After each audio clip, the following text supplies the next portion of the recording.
नमस्कार। आज की कहानी है बेटी का नसीब। एक गांव में एक लड़की अपने पिता के साथ रहती थी। लड़की का नाम लाजो था। एक दिन लाजो गांव के कुएं से पानी भरकर घर की ओर जा रही थी।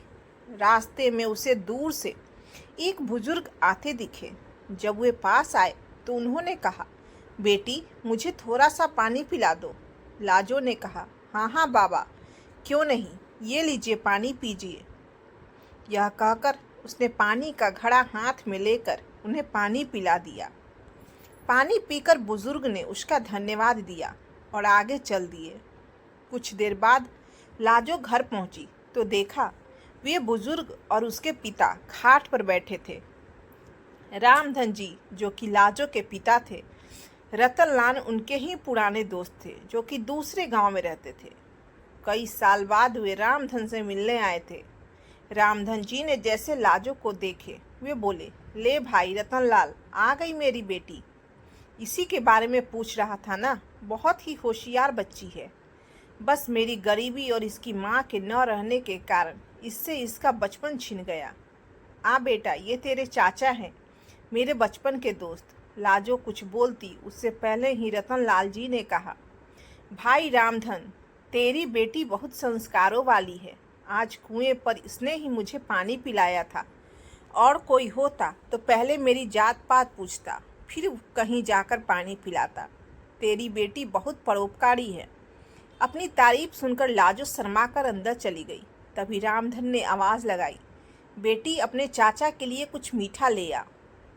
रतनलाल जी ने उसे रोकते हुए कहा, भाई, मुंह बाद में मीठा कर लेंगे, पहले मैं जिस काम से आया हूँ वो तो सुन ले।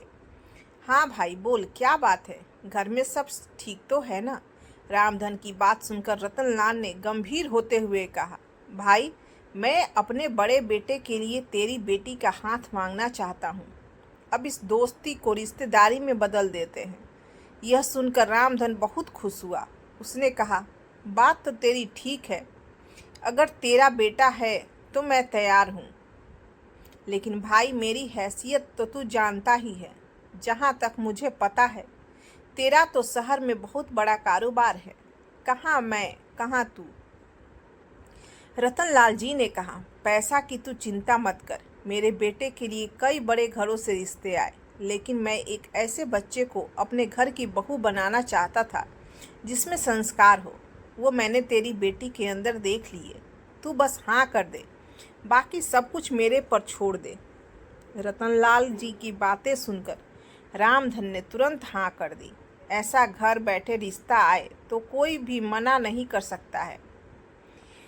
किवाड़ की ओट से लाजो यह सब सुन रही थी। रतनलाल जी ने आगे कहना शुरू किया, हाँ, ये बात हुई ना खुशी की। अब जल्दी से मिठाई मंगा, अब मज़ा आएगा मुंह मीठा करने में। रामधन के आवाज़ लगाने पर लाजो शर्माते हुए मिठाई की प्लेट लेकर आ गई। रामधन ने कहा, बेटी, आज से ये तेरे ससुर हैं, इनके पैर छू। लाजो जल्दी से पैर छूकर वापस चली गई। उसके जाने के बाद रतनलाल जी ने कहा, भाई, मेरा बड़ा बेटा सत्यम मेरा शहर का कारोबार संभालता है और छोटा बेटा वंश गांव में खेती देखता है। मैं उससे सत्यम से शादी के बारे में पूछा तो वो बोला, पिताजी, आप अपने आप देखकर मेरी शादी कर दो। रामधन बोला, हाँ भाई, बड़े नसीब से मिलती है ऐसी संतान जो माता पिता का सम्मान करे। मेरे तो भाग खुल गए। मैं तो हमेशा इसी चिंता में रहता था कि इस बिन माँ की गरीब बच्ची को कौन अपनाएगा। रतनलाल जी बोले, बस अब तू चिंता मत कर, मैं शादी का सारा इंतजाम कर लूँगा। अच्छा, अब मैं चलता हूँ। रतनलाल जी अपने घर के लिए निकल गए। उनके जाने के बाद रामधन ने घर में जाकर लाजो से पूछा, बेटी, तू खुश तो है ना इस रिश्ते से? लाजो बोली, पिताजी, मेरे जाने के बाद आपका ध्यान कौन रखेगा? मुझे नहीं करनी शादी। रामधन बोला, बेटी, ऐसा न बोल। बड़े नसीब से ऐसा रिश्ता मिला है। रतनलाल को मैं बचपन से जानता हूँ। उसके घर में तुझे कोई परेशानी नहीं होगी। कुछ दिन बाद पास के गांव से दो लोग आए और रामधन को शादी का शुभ मुहूर्त बताकर चले गए। उन्हें रतनलाल जी ने भेजा था। अब रामधन शादी की तैयारियों में जुट गया। इसी तरह कुछ दिन बीत गए। रामधन ने अपना खेत गिरवी रखकर बेटी की शादी की तैयारियां पूरी कर ली थी। शादी से एक सप्ताह पहले एक दिन रामधन अपने समधी से मिलने उनके गांव पहुंच गया। रतनलाल जी ने उसे देखकर गले लगा लिया। उन्होंने अपने परिवार से मिलवाया। अपने होने वाले दामाद सत्यम से मिलकर रामधन बहुत खुश हुआ। रतनलाल जी ने कहा, भाई तू यहाँ आया है, जरूर कोई बात है, बता क्या बात है। रामधन हाथ जोड़कर बोला, नहीं भाई, मैं तो बस ये बताने आया था कि मैंने शादी की सारी तैयारियां कर ली हैं। आप एक बार आकर देख लो, कुछ कमी लगे तो बता देना, जिससे आपके मेहमानों के सामने आपको शर्मिंदा न होना पड़े। रतनलाल जी ने कहा, हाँ हाँ, मुझे पता है, तेरे पास एक ही खेत था, तूने वो भी गिरवी रख दिया, उसी पैसे से सारी तैयारियां की है। तुझे मुझ पर विश्वास नहीं था। जब मैंने कह दिया था कि मैं शादी की तैयारी कर लूँगा, फिर तूने ये सब क्यों किया? रामधन आश्चर्य में पड़ गया। वह बोला, माफ़ करना भाई, लेकिन बेटी की शादी के लिए कुछ तो मुझे भी करना चाहिए। रामधन यह कहकर रोने लगा। उसकी आंखों से आंसू बह रहे थे।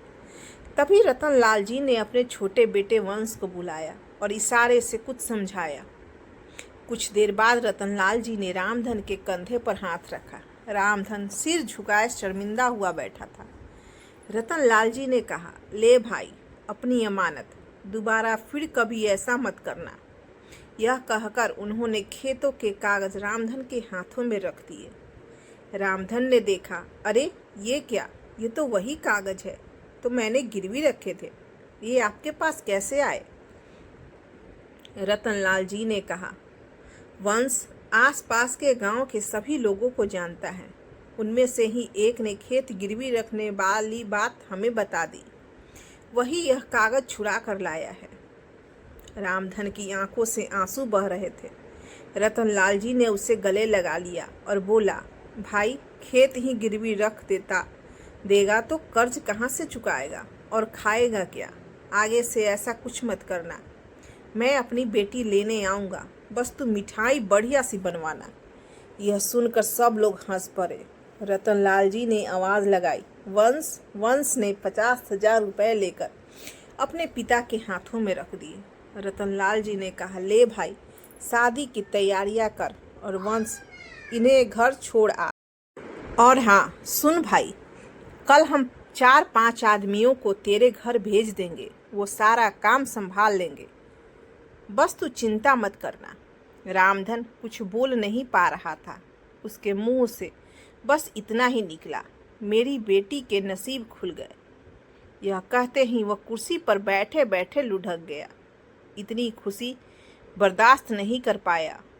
उसने अपने प्राण त्याग दिए। रतनलाल जी उन्हें संभालते, इससे पहले ही वह दुनिया छोड़ चुका था। रतनलाल जी अपने दोस्त से लिपट कर रोते रहे। वे अपने दोस्त की अंतिम यात्रा लेकर उसके गांव पहुंचे। लाजो को यह पता लगा तो वह रोते रोते बेहोश हो गई। रामधन का अंतिम संस्कार किया गया। रतनलाल जी अपने परिवार के साथ वहीं रुक गए।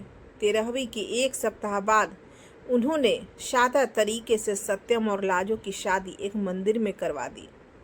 लाजो के चमकते नसीब की खुशी में रामधन अपना जीवन जीना भूल गया था।